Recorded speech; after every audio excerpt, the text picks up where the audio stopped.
ya esta noche o mañana voy a estar compartiendo con todos ustedes, principalmente para los que no estuvieron ayer, que puedan escuchar la prédica de anoche.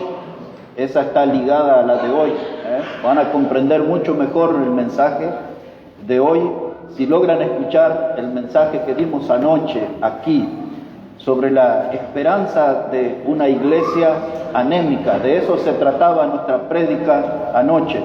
Y hoy vamos a ir al libro de Apocalipsis, al capítulo 3, por favor, versículo 1. La prédica de anoche estaba basada en Apocalipsis 3, versículo 8, pero hoy vamos a comenzar desde el versículo 1. Apocalipsis, el capítulo 3, versículo 1.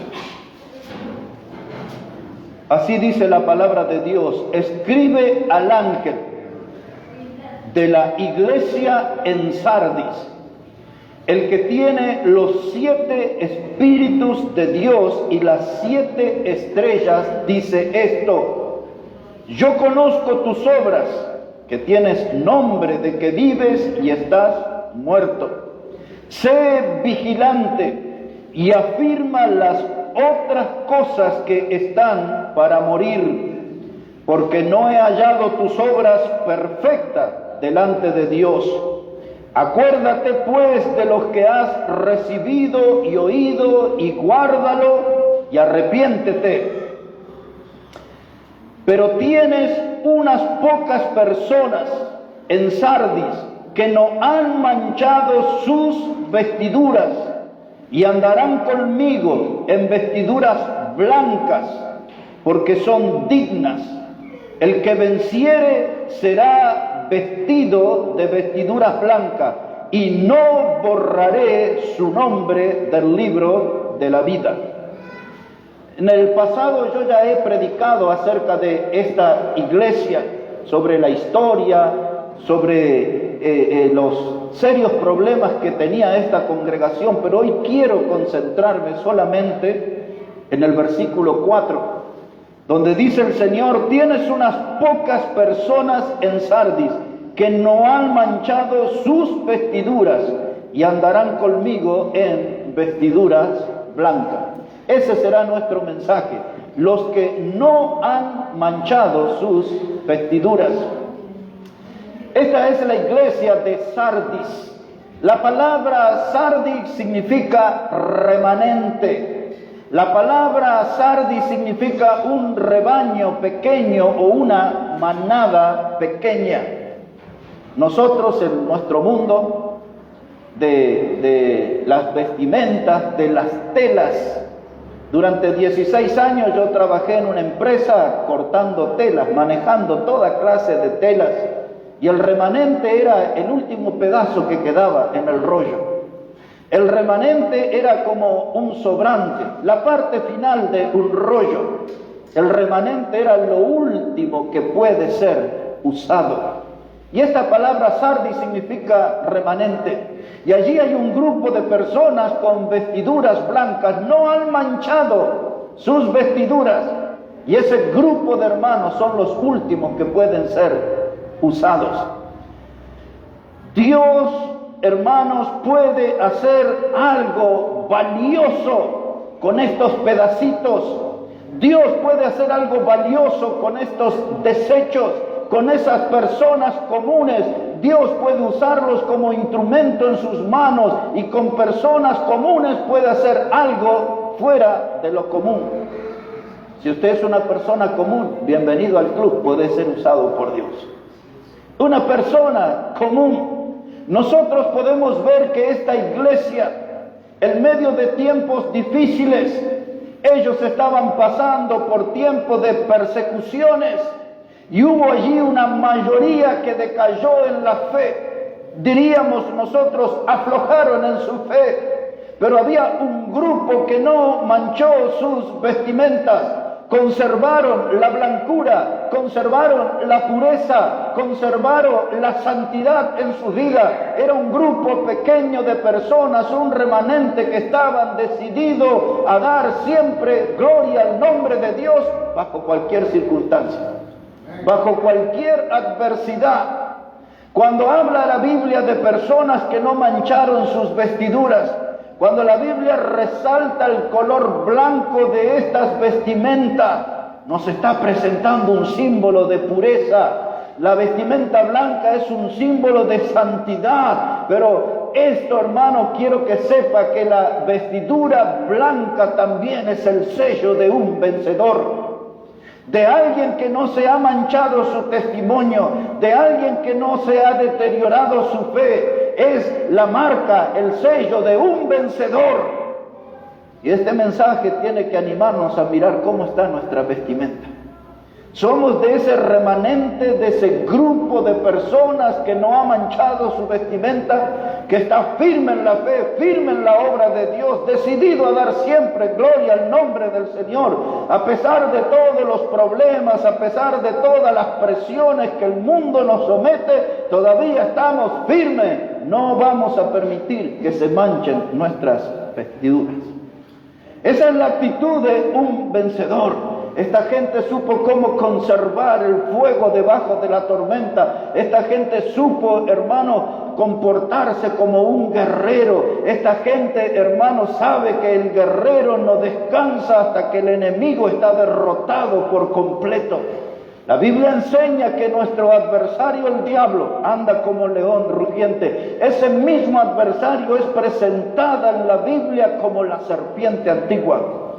Y tenemos que dar pelea contra esa serpiente. Muchos cristianos andan confiados diciendo la serpiente ya fue derrotada en la cruz del Calvario por Jesucristo. Y eso es cierto. Pero ¿sabe qué, hermanos? Esa serpiente que fue derrotada en la cruz todavía tiene poder destructor en su veneno. Todavía puede hacernos daños. ¿Sabía usted que hay un promedio de cada 100 serpientes que se matan, 3 de ellas, aún muertas, pueden pasar veneno y matar personas? Muchas veces las serpientes les cortan la cabeza ahí con un machete, y esa cabeza que está separada del cuerpo, ya no hay vida allí, pero hay veneno en esa cabeza, y si alguien toma contacto con ese veneno, puede alcanzar la muerte. Muchas veces nosotros decimos, el diablo, la serpiente antigua ya está muerta, pero todavía su veneno es destructor. Tenemos que ser cuidadosos, no podemos confiarnos en ese adversario. Hermano, el diablo siempre va a estar atacando nuestras vidas para manchar lo maravilloso que hizo Jesucristo en nosotros al salvarnos. Por eso tenemos que ser parte de ese remanente, no permitir que se manche nuestra vestidura blanca, la vestidura de la salvación. Sardis tenía varios problemas. Era una iglesia que tenía virtudes, pero dentro de sus problemas era una iglesia con muchas apariencias. Si alguien viniera por primera vez aquí a esta reunión y nos mirara a todos nosotros aquí, tan atentos al mensaje, tan serios, ¿no? Diría, qué linda congregación, ¿eh? Pero si conocieran nuestras vidas de verdad, en profundidad, quizá van a encontrar que nuestro cristianismo está lleno de apariencias. No es tan de verdad, no estamos siendo tan santos, no estamos siendo tan puros, no estamos siendo tan fieles, no estamos siendo tan obedientes. Ese problema de Sardis lo tenemos nosotros, y es cierto que lo tienen otros también. Pero esta era una iglesia de apariencia, y Dios señaló ese punto. Dios le dijo, tienen nombres de que vives, pero estás muerto. La gente desde afuera miraba allí actividad, la gente escuchaba música, escuchaba cánticos, la gente de afuera ve personas que entran y que salen del culto, la gente de afuera ve a los hermanos alegres saludándonos a la bienvenida y saludándonos en la despedida. Y tenemos señales de que estamos vivos para la gente, pero Dios, que nos conoce a cada uno de nosotros, dice, tienes nombre que estás vivo, pero estás muerto. El nombre Bautista es un nombre rico en la historia. El nombre Bautista se levantó como una antorcha a través de la historia para iluminar a las personas que lleguen el conocimiento a Cristo. Dentro de la iglesia bautista conocemos los cristianos más santos, más fieles, hombres y mujeres que trascendieron por su estilo de vida, por su testimonio. En otras palabras, nosotros como bautistas tenemos una herencia sumamente rica y podemos estar aquí en una iglesia bautista con el nombre de que vivimos, pero podemos estar muertos para Dios. Porque nuestra vida realmente no es la vida de un verdadero cristiano. ¿Usted ha oído alguna vez la palabra nominal? Hay muchas congregaciones que están llenas de cristianos nominales. Eso quiere decir que tienen el nombre de cristiano. Gente que cada tanto se manifiesta, yo soy un cristiano o yo soy un hijo de Dios, pero es el nombre y nada más. Su vida no refleja la vida de un verdadero cristiano. En su vida no se puede ver las huellas de Jesucristo. En su vida no se puede ver un testimonio reluciente. Es un cristiano nominal, tiene el nombre. Una iglesia de apariencia, un cristiano de apariencia. Pero usted y yo, hermano, en este sentido tenemos que ser cristianos verdaderos, sin maquillajes. Mostrarnos con nuestro rostro natural. Somos de Cristo y vivimos para Cristo. No solo aparentamos, somos cristianos verdaderos que caminamos con nuestro Salvador. Somos hombres y mujeres que no han permitido que se mancharan sus vestiduras. Hoy asistimos a una iglesia moribunda, una iglesia que está pronto a dar su último suspiro, una iglesia que se va perdiendo en un largo bostezo y luego se dormirá y morirá espiritualmente. Es la iglesia moribunda que se ve en este siglo XXI. Yo no quiero ser parte de eso. Yo no quiero que la iglesia bautista Maranata esté identificado con la iglesia moribunda. Nosotros queremos ser una iglesia llena de vida. No queremos tener la apariencia de ser buenos cristianos. Queremos ser buenos cristianos. Queremos ser de ese grupo que no permite que se manchen sus vestiduras. Y ahora el Señor le dice algo a esta iglesia de Sardis. Y nos dice eso a nosotros también aquí en la Iglesia Bautista Maranata. Observe, capítulo 3, versículo 2. Le dijo, sé vigilante y afirma las otras cosas que están para morir, porque no he hallado tus obras perfectas delante de Dios. Mire, le dice lo primero, sé vigilante. Aquí hay un dato en la historia, porque esta ciudad de Sardis estaba en lo alto de una colina. Parecía una ciudad impenetrable. Aquello era como un refugio que ningún adversario podía llegar. Pero 2 veces en la historia esta ciudad fue invadida. Una fue por un tal Antíoco que con sogas treparon desde el precipicio y se fueron hasta la ciudad y la invadieron y la destruyeron. Y pensando en ese hecho de la historia, Juan dice, sé vigilante, porque un día el adversario te sorprendió, un día el adversario te causó daños, y ahora usando ese hecho de la historia aplicado a nuestra vida cristiana, seamos vigilantes, seamos cuidadosos. El adversario se manifiesta en cualquier lugar, en cualquier momento. El adversario puede dañarnos y Dios dice, para conservar tu fuerza espiritual, dice, vigila las cosas que están para morir. ¿Qué son las cosas que están para morir en una iglesia? En una iglesia cuando la palabra de Dios no es predicada, cuando la Biblia no es usada en los púlpitos, sino que llevan celulares y computadoras y objetos extraños. Llevan un montón de libros y de diarios los predicadores para leerle las noticias y datos históricos a la gente. Eso no sirve para nada. La Biblia tiene que estar en el púlpito. El predicador tiene que enseñar la Biblia. El predicador tiene que explicar la Biblia. El predicador tiene que aplicar la Biblia a la necesidad de su gente. La Biblia, hermano, sed vigilante, no permita que otra cosa llegue al púlpito. La Biblia y solamente la Biblia debe estar en el púlpito. Ella debe ser predicada. Ella es la lámpara a nuestros pies. Ella es la lumbrera en nuestro camino. No necesitamos nosotros discursos humanos, necesitamos la palabra de Dios iluminando el sendero que debemos seguir en esta vida. Sed vigilante. Y la alabanza. Cuide la alabanza. Que la alabanza sea dirigida a Dios. El hermano hoy leyó en Hebreos capítulo 13 y decía que la alabanza es fruto de labios que expresan su nombre. Asegúrese que los cánticos en la iglesia siempre estén dirigidos a nuestro Dios, siempre estén dirigidos a nuestro Salvador Jesucristo. La verdadera y única alabanza de un cristiano son cánticos que expresan el nombre de Jesús. Sé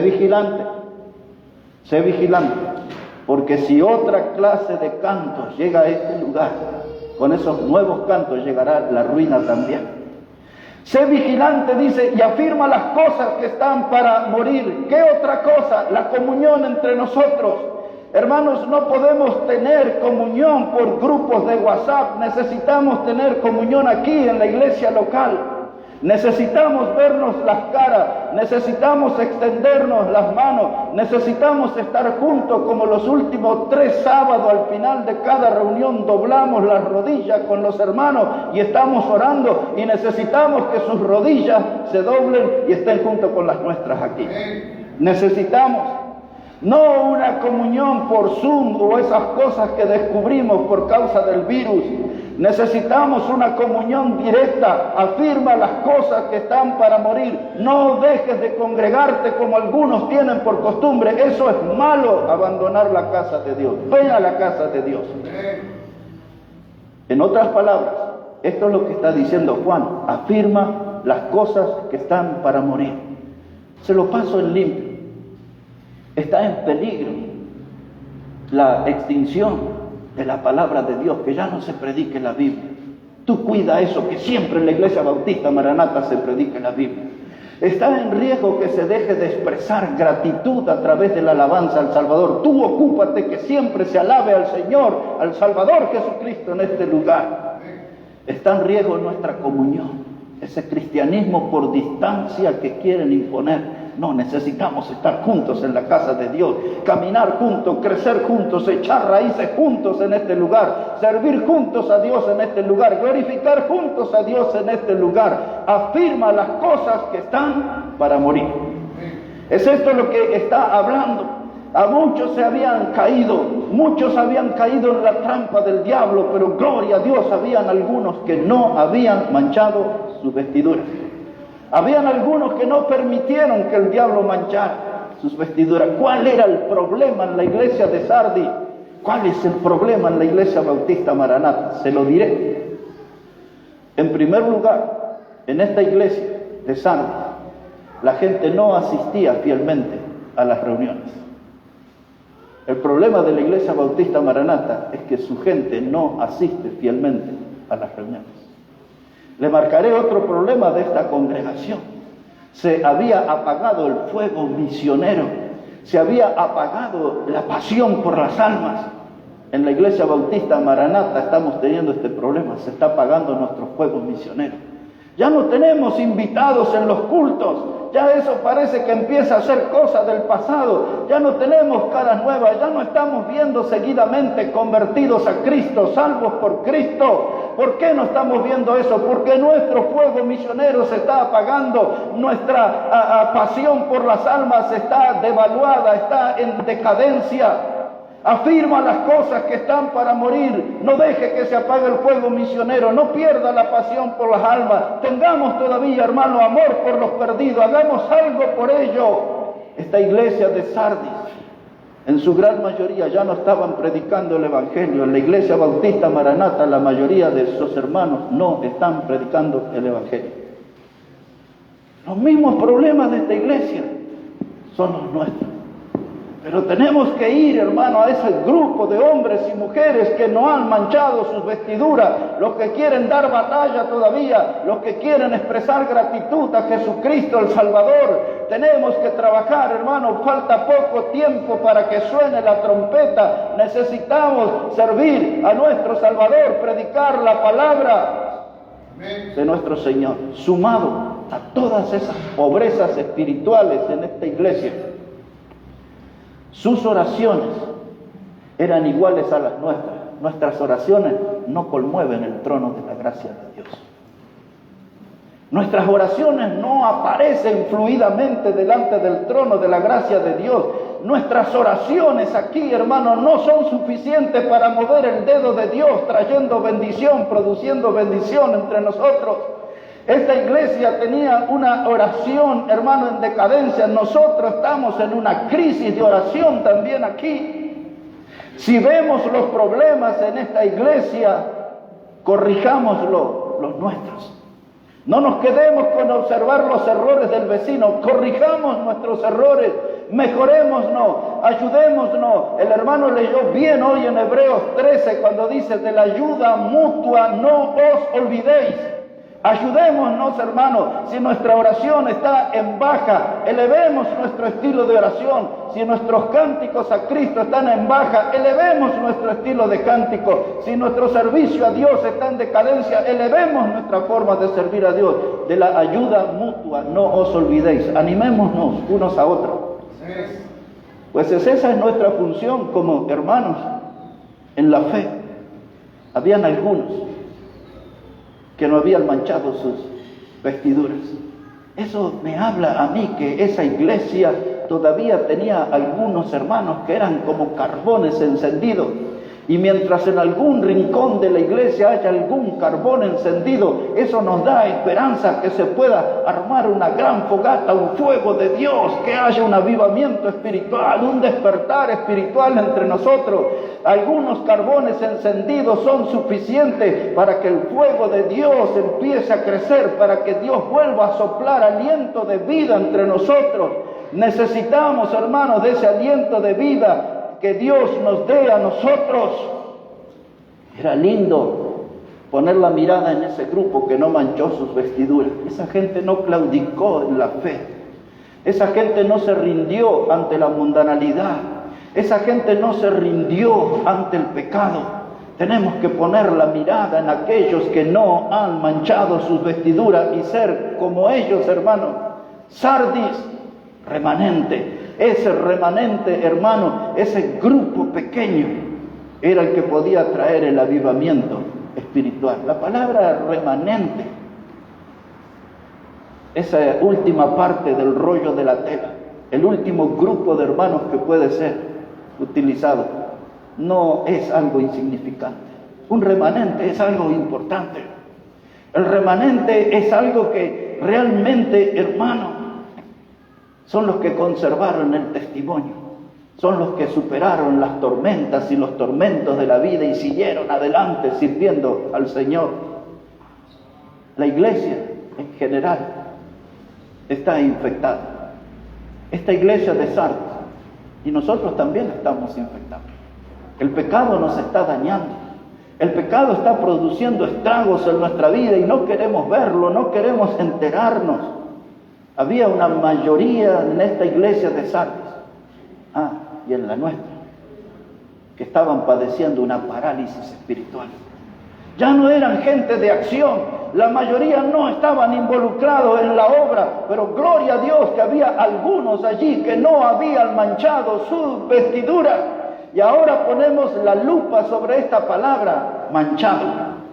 ¿Qué es lo que significa? Es que la palabra manchado aquí significa contaminado. Había algunos en Sardis que no se habían contaminado del mundo, no se habían contaminado del pecado, no se habían contaminado con las doctrinas del diablo. Habían algunos que no se habían manchado. La palabra manchado se traduce como embadurnado. Cada tanto oímos ese término. O a veces nosotros la palabra untado, La palabra untado dice, unta la mantequilla en el pan, quiere decir que lo pasa. Esta gente, habían algunos que habían dejado que el pecado manchara su testimonio, manchara su vestimenta de santidad, pero algunos no habían permitido eso, no habían sido untados. La palabra manchado también tiene el sentido de pintarrajeado. Yo compro el pan en una panadería, donde atienden ahí unas señoras jóvenes, señoritas, y había una que tenía su pelo de color violeta, y la vez siguiente, en estos días, ya a ese violeta le agregó un color caoba y en las puntas un color verde. Yo hice una oración entre labios, que nadie la confunda con un loro y le tire con una gomera, porque estaba toda así. Y a veces cuando la Biblia habla manchado, habla de pintarrajeado. Y el testimonio de nosotros como cristianos está pintarrajeado, como que si estamos en una escena de carnaval y no nos damos cuenta que hemos perdido la pureza. No quiero estar untado, no quiero estar embadurnado, no quiero estar pintarrajeado. No quiero nada de eso. Yo quiero conservar mi vestimenta blanca porque quiero que Dios me use. Le diré algo más. La vestimenta blanca ante la mirada de Dios representa la santidad. La vestimenta blanca delante de Dios es un símbolo de la pureza. Cuando usted lee en el libro de Apocalipsis, capítulo 19, versos 7 a 9, habla de las bodas del Cordero, lo que va a suceder cuando estemos en el cielo con Jesús, cuando Él se una a la iglesia que compró con su sangre. Y dice la Biblia, allí en Apocalipsis 19, versos 7 al 9, que la iglesia se presentará ante Cristo, el esposo, con su vestimenta de lino fino, blanquísimo. Ustedes saben mucho acerca de telas y saben lo que significa ese color blanquísimo. No es un color que está indefinido, no, es blanco por donde usted lo mira. Y así debe ser la vida de un cristiano, de aquellos que todavía tienen el buen testimonio, que están firmes en la fe, que están caminando con el Señor. En otras palabras, el color blanco lo usan aquellos que no han manchado sus vestiduras. Había algunos allí en Sardis, y gracias a Dios que hay gente así entre nosotros también. No manchar.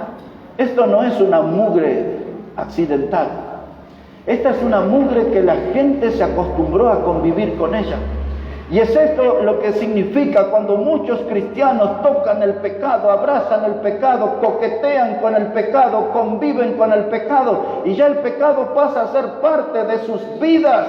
No es una mancha accidental, ya empieza a haber una convivencia. Y si nosotros cada uno de manera responsable hiciéramos un análisis semanal, nuestra comunión durante la semana es más horas con Cristo o con el diablo.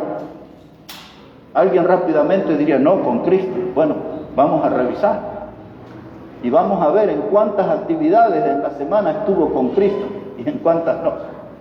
Y quizás tenga que reconocer, al final de la cuenta, he manchado mi vestidura. No estoy viviendo como un buen cristiano, pero puedo hacerlo. Para eso tenemos la palabra de Dios que nos anima, para eso tenemos la palabra de Dios que nos edifica, para eso tenemos la palabra de Dios que nos fortalece, para eso tenemos la palabra de Dios que nos guía, para eso tenemos la palabra de Dios que nos embiste de poder. Podemos ser buenos cristianos, hermanos, podemos ser parte de esos que no han manchado sus vestiduras. Y si hemos permitido que el pecado manche nuestra vida y nuestro testimonio, estamos a tiempo de corregir, porque la Biblia está abierta y ella es la que nos corrige. Ella es la que nos corrige. Esta iglesia, los que no dejaron manchar sus vestiduras, había 3 privilegios para ellos. Obsérvelo conmigo otra vez ahí en capítulo 3. Mire lo que dice el versículo 5 para los que no se dejaron manchar sus vestiduras. Dice, el que venciere será vestido de vestidura blanca, y no borraré su nombre del libro de la vida, y confesaré su nombre delante de mi Padre y delante de sus ángeles. Hay 3 promesas para los vencedores, y voy a enfatizar en eso, solamente para los vencedores. En las congregaciones y en la nuestra, no todos son vencedores, algunos son vencedores. Para esos que son vencedores y para los que van a dar el paso para pasar al equipo de vencedores, hay 3 promesas aquí. Número 1, observe, dice versículo 5, allí, dice el que venciere, versículo 4, perdón, dice, pero tienes unas pocas personas en Sardis que no han manchado sus vestiduras, dice Dios, y andarán ¿con quién? Conmigo, en vestiduras blancas. Esa es la primer promesa para el cristiano vencedor. Dice Dios, para el cristiano vencedor, yo le prometo, andará conmigo. No andará en el mundial, no está en las cosas del mundo, no andará en las cosas de las tinieblas, no andará de la mano con el diablo. Dice Dios, si tú eres un cristiano vencedor, andarás conmigo.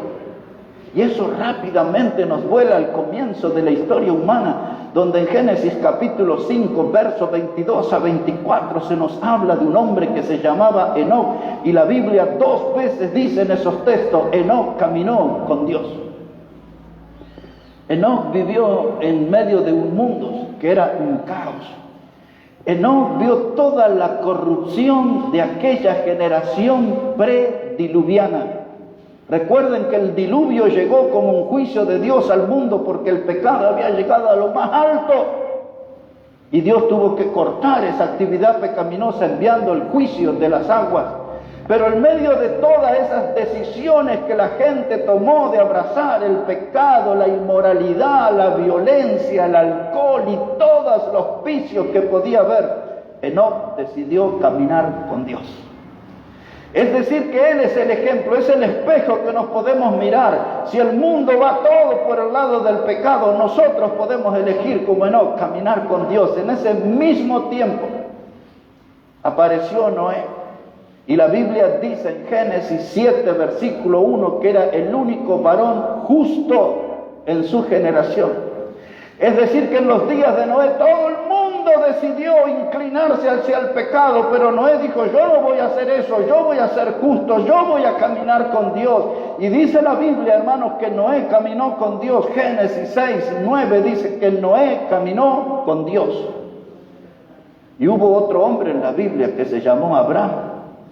Y en el Génesis capítulo 12, verso 1, Dios se le aparece en el territorio de Ur de los caldeos y le dice a Abraham, deja tu casa y tu parentela y vete a la tierra que te mostraré y haré de ti una gran nación. Y dice allí, versículo 3, y Abraham salió, se fue detrás de la promesa de Dios. Y este hombre, Abraham, después usted lee en el libro de Crónicas, y lee en el libro de Isaías, y lee en la carta de Santiago, y en los 3 lugares dice que Abraham era el amigo de Dios. Caminó de tal manera con Dios que se transformó en amigo de Dios. Y ahora les diré, ustedes y yo podemos tener ese privilegio de ser amigos de Dios. Jesucristo, que es Dios mismo, Él dice en el Evangelio de Juan capítulo 15, dice, vosotros sois mis amigos si hacéis lo que yo os mando. Yo diría en esta mañana, no perdamos esa oportunidad de ser amigos de Cristo. Seamos parte de ese grupo de hombres y mujeres que no permitieron que se mancharan sus vestiduras. No estamos coqueteando con el mundo y con el pecado. Tenemos que caminar con Cristo de modo tal que seamos considerados sus amigos, porque hacemos lo que Él nos manda. Esto va a requerir de un cambio en nuestra vida. Y para algunos implicaría un cambio grande, porque a veces nos desviamos tanto del camino de Dios y cuesta mucho volver. Cuesta mucho volver a las reuniones, cuesta mucho volver a leer la Biblia, cuesta mucho volver a empezar a orar, cuesta mucho volver a quedar y tener tiempo de comunión con los hermanos. Yo sé que eso cuesta, pero intentemos hacerlo para que seamos amigos de Cristo y seamos hombres y mujeres que caminan con Dios, hombres y mujeres, en otras palabras, que no han manchado su vestidura.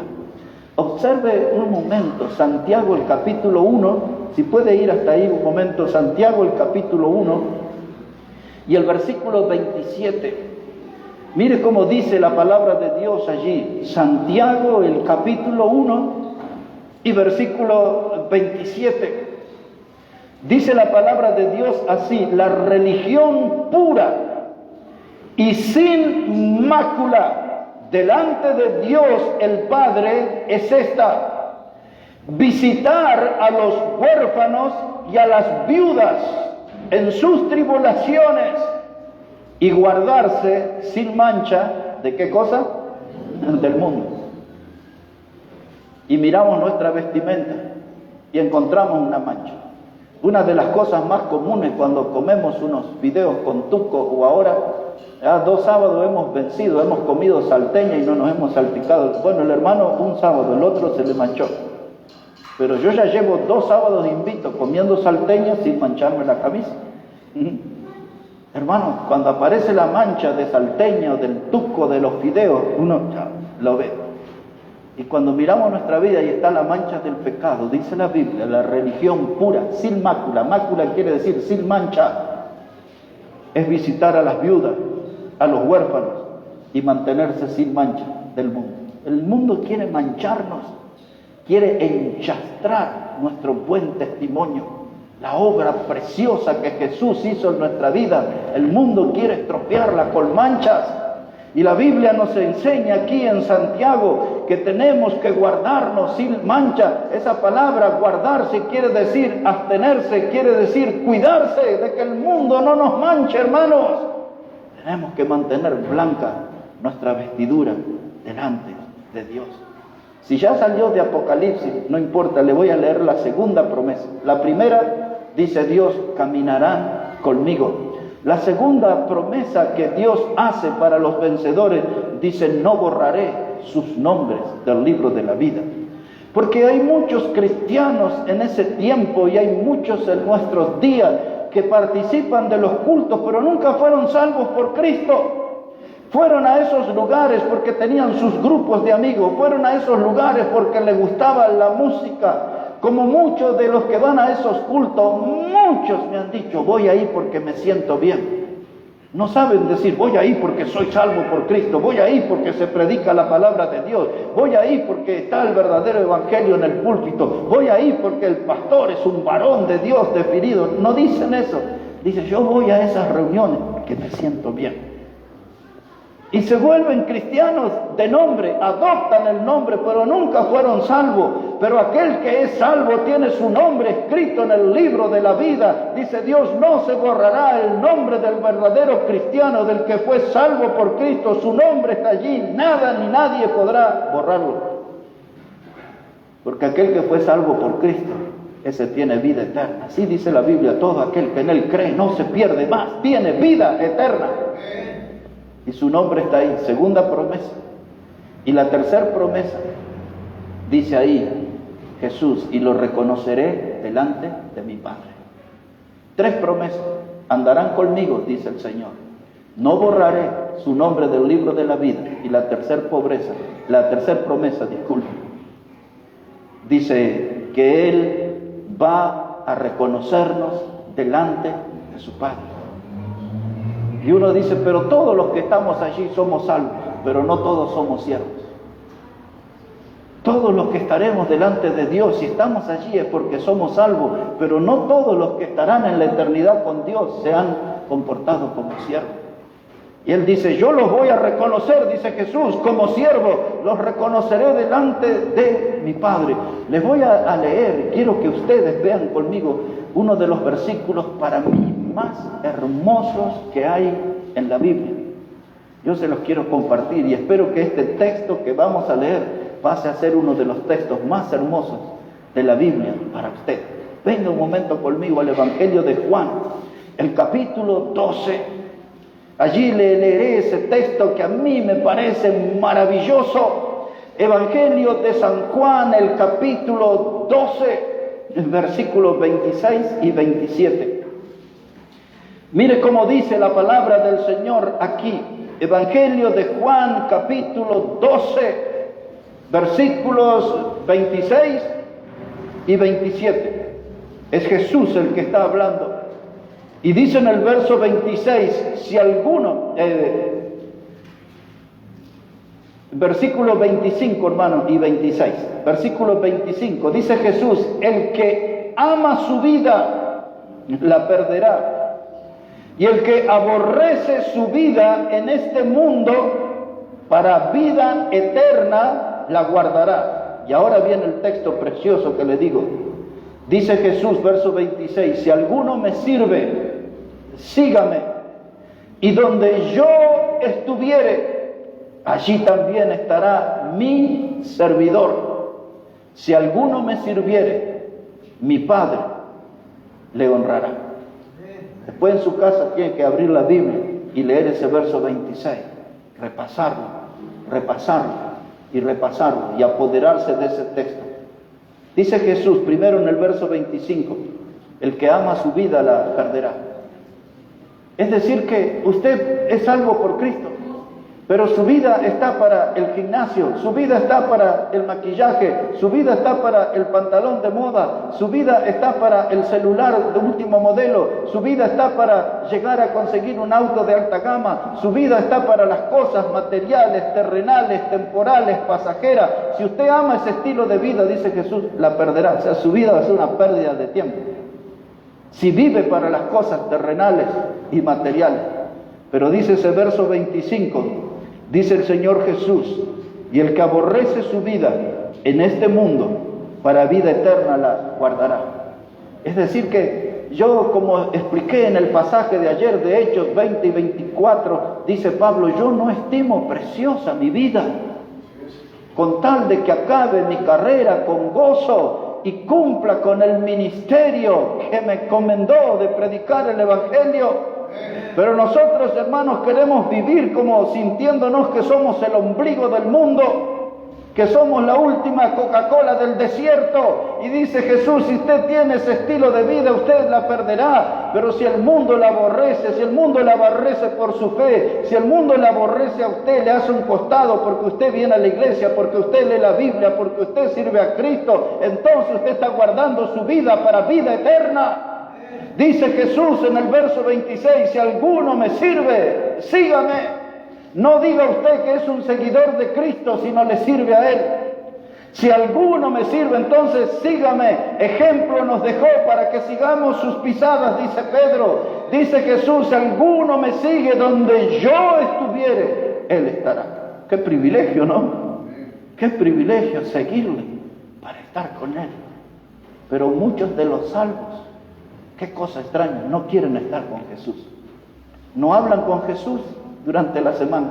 No leen la palabra del Señor Jesús durante la semana. No asisten a la iglesia que el Señor Jesús compró con su sangre.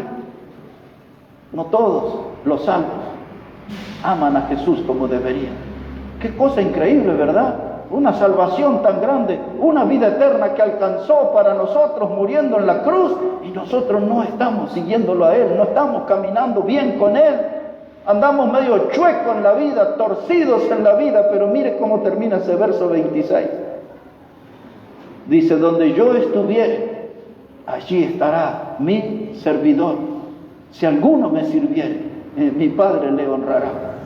Estábamos hablando de 3 promesas. Caminar con Dios, no borrará nuestro nombre del libro de la vida. Y hablábamos también de la tercera promesa, que Él nos va a reconocer delante del Padre. Aquí está, este es un hijo, morí por Él, le salvé, aquí está, pero no solo fue mi hijo, también es mi servidor. Y Dios el Padre nos mirará a los servidores, y dice Jesús, si usted me sirve a mí, mi Padre le honrará. ¿Sabe qué significa eso? Que Dios el Padre nos va a poner en alto, nos va a poner en honrar. Significa un reconocimiento, un enaltecimiento, estar en un sitio de privilegio. Dice Jesús, si ustedes me sirven a mí, mi Padre, Dios el Padre, le honrará. ¿A dónde estaremos cuando estemos con Jesús? ¿En un lugar alto o por allí abajito nomás? Medite este verso 26 en su casa, léalo, reléalo, y que Dios le hable a su vida y se anime a seguir a Jesús. Si alguien me sirviere, mi Padre le honrará. Un pasaje más, tenemos unos minutos más todavía. En Apocalipsis capítulo 7, si puede ir ahí, estamos hablando de este tema, de los que no mancharon sus vestiduras. Apocalipsis, el capítulo 7 ahora, versículos 9 y 10. Apocalipsis, el capítulo 7 y los versículos 9 y 10. Mire lo que dice la palabra. Dice, después de esto, miré, y he aquí una gran multitud, la cual nadie podía contar, de todas naciones y tribus y pueblos y lenguas, que estaban delante del trono y en la presencia del Cordero, vestidos, ¿de qué forma, hermanos? De ropas blancas y con palmas en la mano, y clamaban a gran voz diciendo, la salvación pertenece a nuestro Dios que está sentado en el trono y al Cordero. El Cordero es Jesucristo. El Cordero es aquel de quien Juan el Bautista, cuando le vio en el río Jordán, le dijo a la multitud: Él es el Cordero de Dios que quita el pecado del mundo. Ese Cordero que fue sacrificado por nosotros, muerto en la cruz por nosotros, ahora, hermanos, nos va a poner por toda la eternidad delante de Dios. Pero aquí hay una multitud, una muchedumbre, dice, no se podía contar. Esta multitud no es la iglesia. Esta multitud principalmente son judíos que van a ser salvos en un futuro cercano, en el tiempo que conocemos como tribulación. Y algunos dirán: ¿y cómo sabe eso? Y porque leo la Biblia y la Biblia lo dice. Observe versículo 13. Dice: entonces uno de los ancianos habló diciéndome: estos que están vestidos de ropas blancas, ¿quiénes son? ¿Y de dónde han venido? Yo le dije: Señor, tú lo sabes. Y él me dijo: estos son los que han salido de la gran tribulación y han lavado sus ropas y las han emblanquecido en la sangre del Cordero. No son la iglesia esto. Pero cuando Dios les salve de la persecución del anticristo en los días de la tribulación, estarán delante de Dios. ¿Qué está haciendo esta multitud aquí?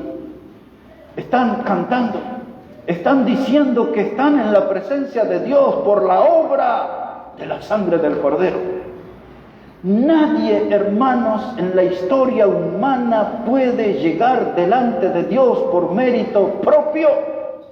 El profeta Isaías lo dijo de esta manera en el capítulo 64 y en el versículo 6. Dice que nuestras obras son como trapo de inmundicia delante de Dios. Es decir, que Isaías, cuando usa esa expresión trapo de inmundicia, era una referencia al vendaje que le ponían a los leprosos. Esa lepra que corrompió el cuerpo, la carne estaba en un estado putrefacto en el leproso y le ponían esas vendas, pero cuando avanzaba la putrefacción, entonces se encontraban pedazos de telas con pedazos de carne podrida y eso producía asco a cualquiera que le viera. E Isaías dice: si nosotros queremos estar delante de Dios por nuestras obras, Dios la considera como ese trapo inmundo, maloliente, como una obra de inmundicia. ¿Y cómo podemos estar delante de Dios? Por la sangre del Cordero. Es el único modo de llegar a estar en la eternidad delante de Dios, por la sangre del Cordero, por la sangre que Cristo vertió en la cruz del Calvario. Por esa sangre somos salvos, por esa sangre que el Cordero de Dios dejó en la cruz del Calvario. Vamos a estar toda una eternidad delante de Dios por la sangre del Cordero, por la sangre del Cordero. No somos tan buenas personas, no somos las grandes joyitas del universo. Somos pecadores, pero estaremos delante de Dios por la sangre del Cordero. Y ante eso yo me rindo. Y ante eso yo expreso mi gratitud al Señor, que me da el privilegio, como dice Apocalipsis 5, 8 al 10, dice: y había un cántico nuevo. Y dice que después de ese cántico nuevo, dice que nosotros vamos a ser transformados como reyes y sacerdotes delante de Dios. Y ese privilegio de ser reyes y sacerdotes delante de Dios es por la sangre del Cordero. El Cordero que nos limpió, el Cordero que nos lavó. Dice Apocalipsis 1:5 de Jesús, que nos amó y lavó nuestros pecados con su sangre. Estaremos delante de Dios, hermano, por la sangre del Cordero. Por la sangre del Cordero. Y esta gente que no es parte de la iglesia y que van a ser salvos en esos tiempos difíciles del anticristo, en la tribulación, estarán también delante de Dios del mismo modo que nosotros, por la sangre del Cordero. Por la sangre del Cordero. Y dice Juan, ahí estaban cantando y reconociendo que estaban allí por la sangre del Cordero. Y dice Juan, sus vestiduras eran blancas, blancas, porque donde la sangre de Cristo toca, todo lo purifica, todo lo limpia. Esa es la sangre preciosa, es la sangre poderosa de nuestro Salvador, Jesucristo. si hemos vuelto a ensuciarnos en nuestra vida, si el pecado ha manchado nuestro testimonio hoy, si el pecado ha manchado nuestra vida, regresemos a la sangre de Cristo. Porque la Biblia enseña que la sangre de Cristo nos limpia de todo pecado. Usted va a encontrar pasajes en Efesios 1:7, Colosenses 1:14, en quien tenemos redención por su sangre, el perdón de nuestros pecados. Ahí tiene la sangre. Si la vida le ensució, el pecado le ensució, las tinieblas le manchó, si el diablo le ensució, lo que sea que haya ensuciado su vestidura blanca, venga la sangre del Cordero y límpiese. Un viejo himno de ese cancionero habla de que fuimos lavados en la sangre de Emanuel. La palabra Emanuel significa Dios con nosotros. Es el nombre que el ángel le dijo a la Virgen María en el libro de Isaías, que ese santo niño que iba a nacer pondrá su nombre Emanuel, que significa Dios con nosotros. Y dice el himno, dice que nosotros somos limpios en la sangre de Emanuel. Esa sangre hoy tiene poder. Si usted observa su vestidura manchada por el pecado, venga otra vez a la sangre y la sangre de Cristo nos limpiará de todo pecado y nuestro testimonio, nuestra ropa recuperará su blancura. Aquí estaba esto, pero no quiero irme de este texto, ya estamos en la parte final, pero no quiero irme de este capítulo sin leer el versículo 17. Observe por favor. Apocalipsis, el capítulo 7 y el versículo 17, dice allí la palabra de Dios: porque el Cordero que está en medio del trono los pastoreará y los guiará a fuentes de agua de vida, y Dios enjugará toda lágrima de los ojos de ellos. Mire qué lindo esto, y qué familiar que nos suena a nosotros la iglesia. Dice: porque el Cordero que está en medio del trono los pastoreará. ¿Acaso no hemos leído y memorizado el Salmo 23, verso 1? Jehová es mi pastor, nada me faltará. En lugares de delicados pastos me pastoreará, y junto a aguas de reposo me guiará.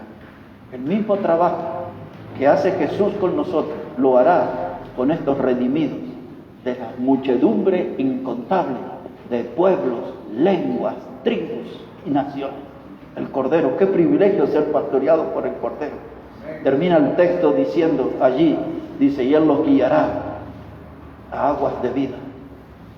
Esa frase, aguas de vida, es una invitación a mirar nuestra alma, porque cuando no estamos caminando con Dios, nuestra alma está reseca, nuestra alma está resquebrajada, nuestra alma está debilitada. Necesitamos de Jesús, del agua de vida otra vez. Dice: hay agua de vida. Y la parte final me encanta también, porque dice que en aquel día para ellos, dice, Dios enjugará toda lágrima de los ojos de ellos. ¿Por qué nos alejamos de Dios? ¿Por qué no estamos caminando bien con Dios? Un trabajo me salió mal, perdí un trabajo, apareció un problema en mi familia, la pérdida de un ser querido afectó mi vida.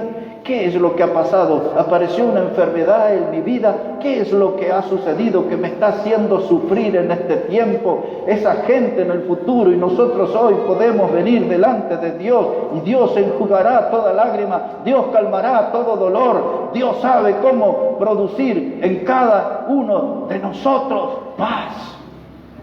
Dios sabe cómo hacer eso. Hay que venir delante de Él. Quiero leer 2 pasajes nada más y vamos a terminar. El primero de ellos en Apocalipsis capítulo 3, ya que estamos ahí cerquita. Apocalipsis, el capítulo 3, comenzamos con la iglesia de Sardis, la iglesia que significa el remanente, la iglesia que tenía un grupo pequeño de personas, una manada pequeña, un rebaño pequeño que no habían manchado sus vestiduras. Y aquí termina Apocalipsis en el mensaje a las 7 iglesias, hablando de una que se llamaba Laodicea. Era una iglesia llena de cristianos con vanidad.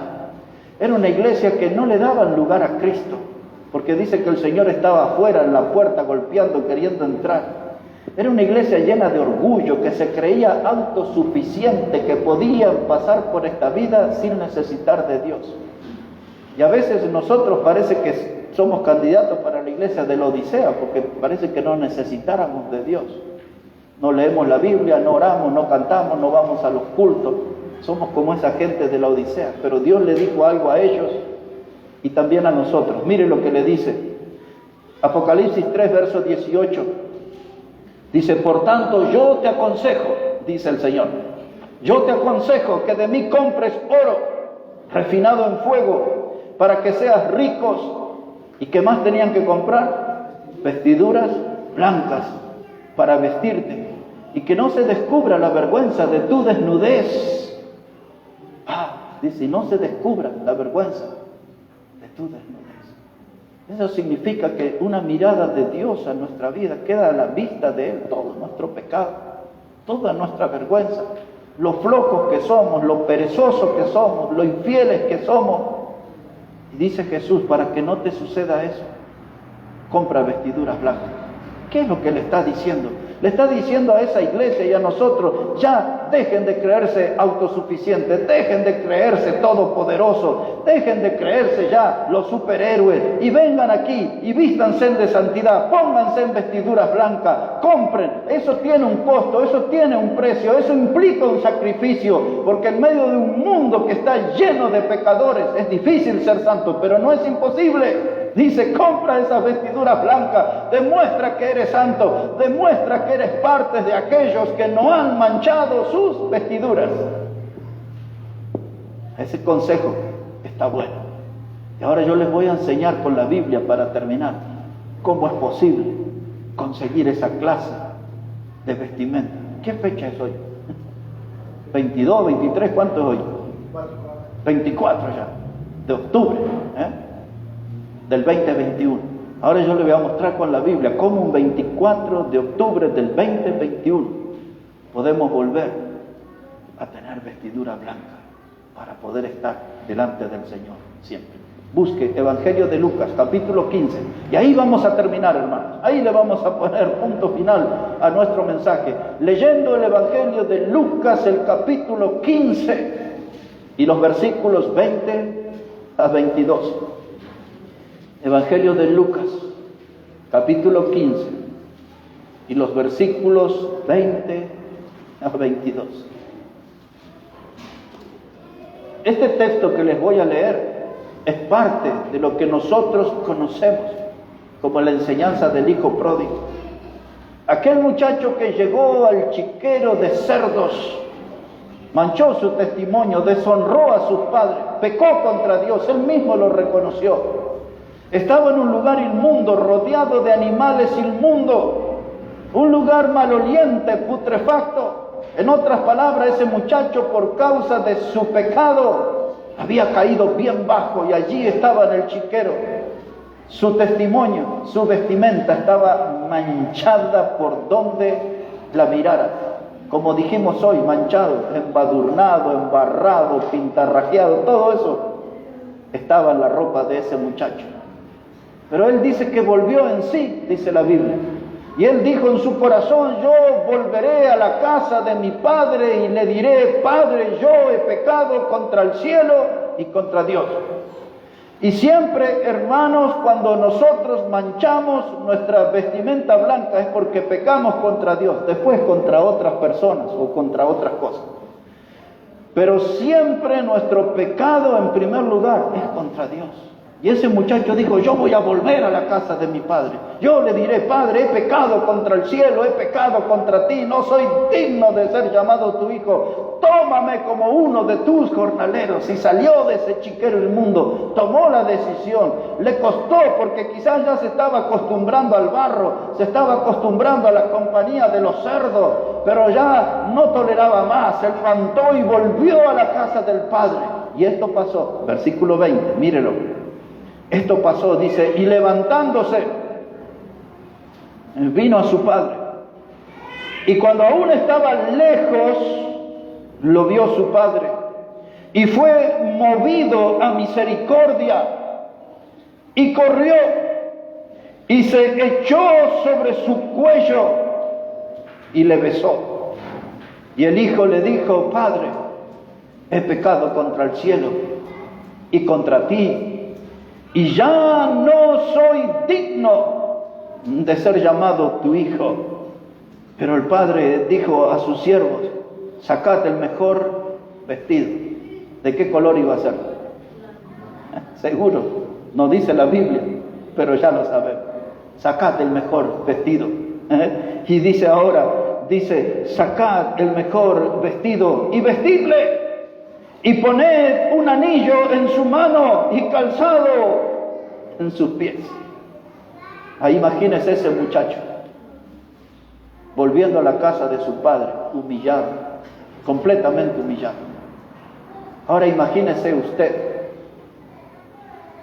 o yo puedo imaginarme volviendo delante de Dios, manchado, con mi ropa andrajosa, maloliente, y vengo delante de un Dios santo, así todo andrajoso, inmundo, mugriento, infectado de pecado, porque estuve en el chiquero, estuve en el mundo, estuve en lo más bajo, y ahora tengo que acercarme delante de un Dios santo. Y Dios me sorprende. Y resulta que Dios es el que viene a mí. Y ni siquiera me deja decir el discurso que había preparado. Y me abraza a Dios, con su ternura de Dios, con su amor de Dios. Y siento ese afecto en el cuello y siento el beso de Dios. ¿Qué cosa tan tremenda el beso de Dios? Ese beso se puede traducir en una palabra, en reconciliación. Es como que yo vengo delante de Dios y Dios ya no me diga todos tus pecados, si ya vi toda la inmundicia que anduviste haciendo. Ya hace todo, vení, abrazame, volvamos a la comunión, volvamos a caminar juntos. Todavía tu nombre está escrito en el libro de la vida. Dice Dios, volvamos a andar juntos y empieza a servirme, porque yo quiero honrar a los que me sirven.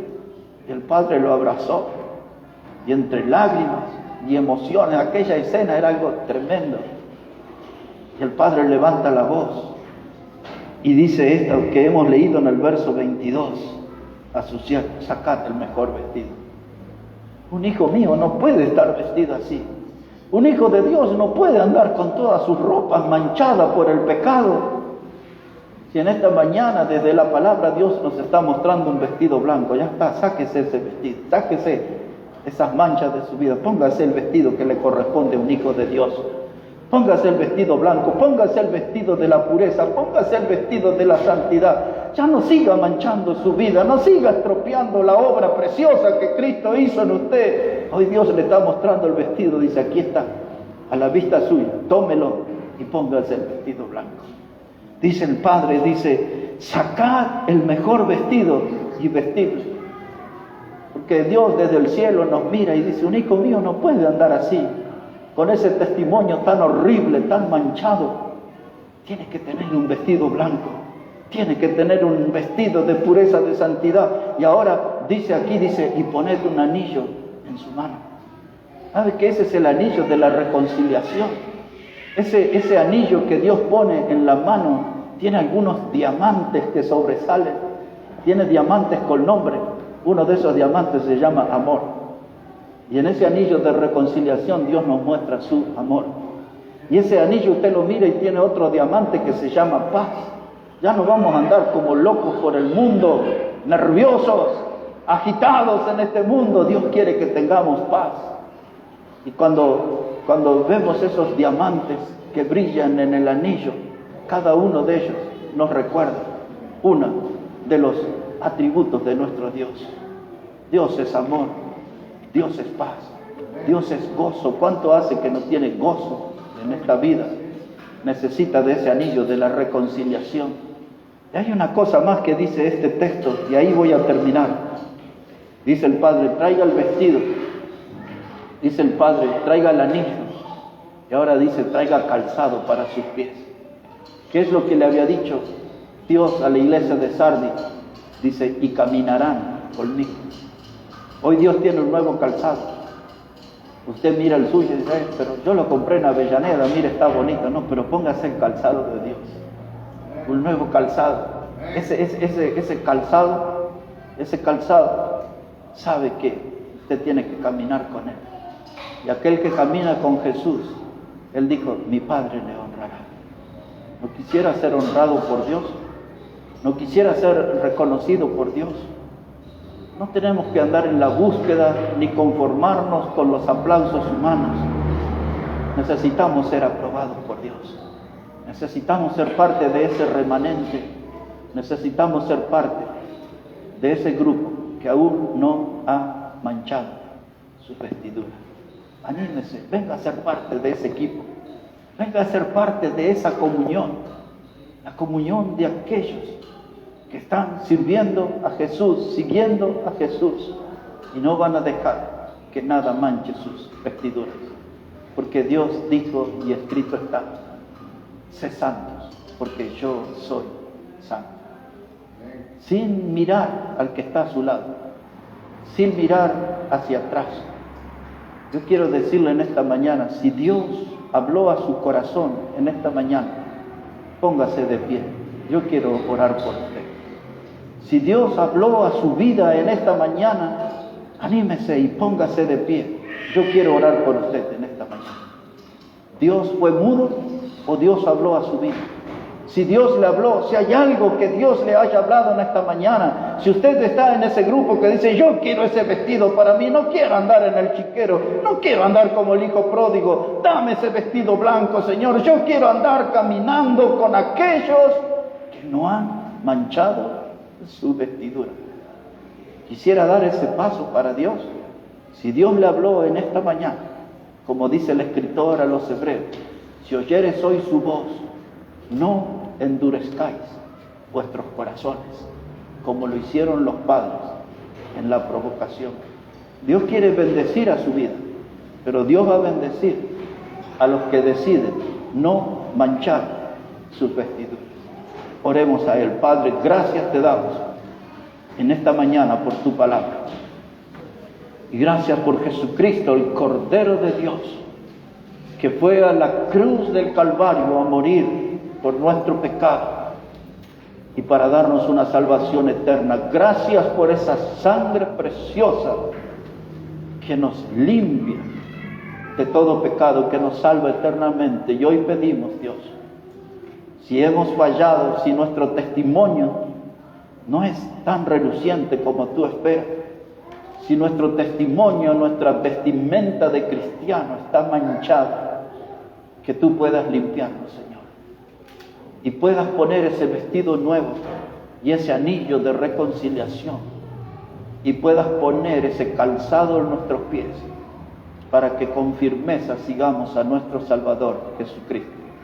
Bendice tu palabra en esta mañana y bendice cada persona que ha tomado una decisión delante de ti en esta mañana, de caminar contigo, de ser parte de aquellos que no han manchado su vestidura. Bendice tu palabra, Dios.